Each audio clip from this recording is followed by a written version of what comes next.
let's go, people, because right now there's a lot that I have to say. Right button? Wrong button. Firstly, we're gonna have to talk about Steve Shankin's Time Twisters, Neil Armstrong, and Nat Love, Space Cowboys, and yes, this book is incredibly weirdest for all. First of all, yes, I like space travel myself.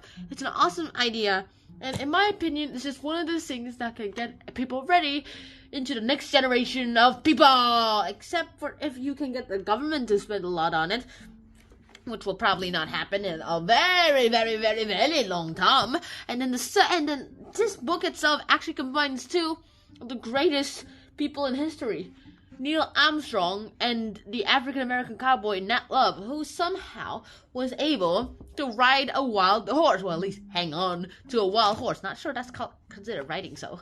And hung on till the very, very, very end. And then he himself got hired for $30 a month. And by being hired for $30 a month, lots of things can happen for a guy with that much opportunity. With that, well, he got government contracts. He got everything. I meant Neil Armstrong, of course.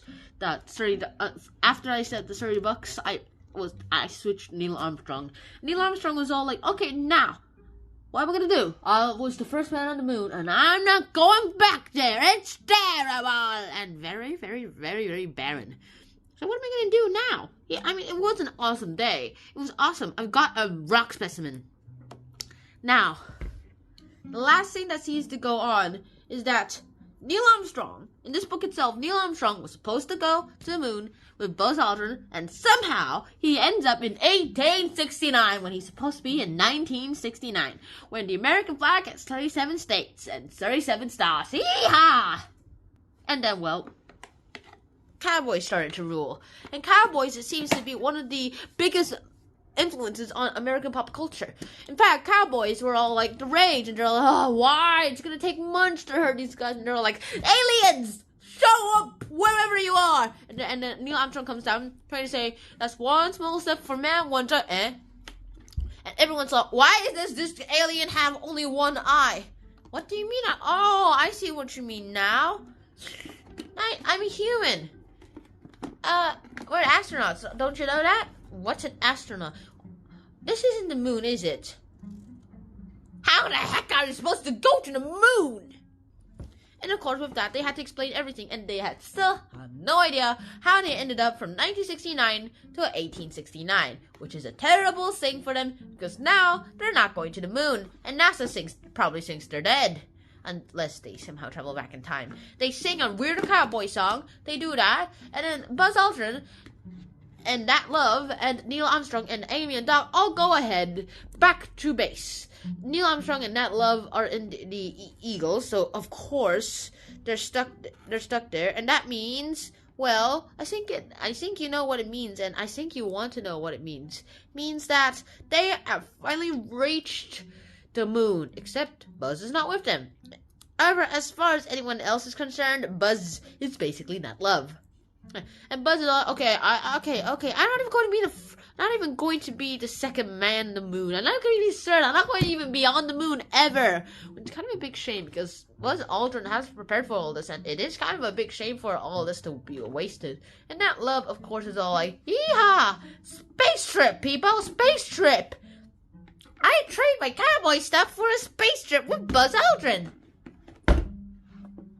Oh yeah, and he really does need Neil Armstrong, because Neil Armstrong's the science whiz here.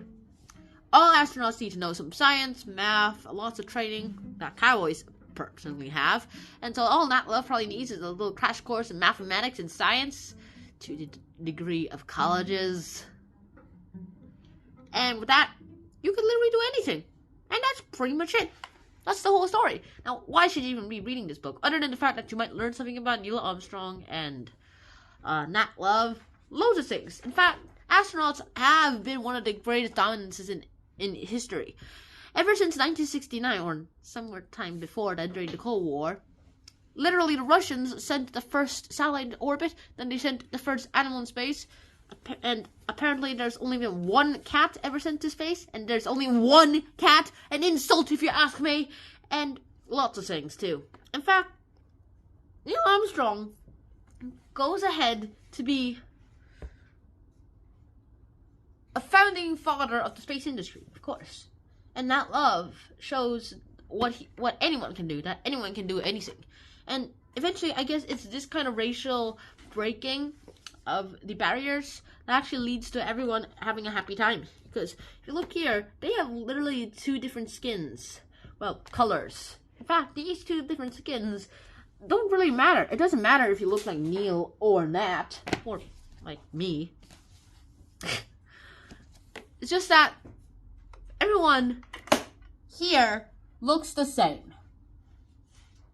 And that's one lesson we can learn here. Do not be racist. And basically, accept everyone as they are. Except maybe for their personalities. But don't stereotype them. And until next time, people, schnon out. Peace. And yes, this is what my home looks like. Bye.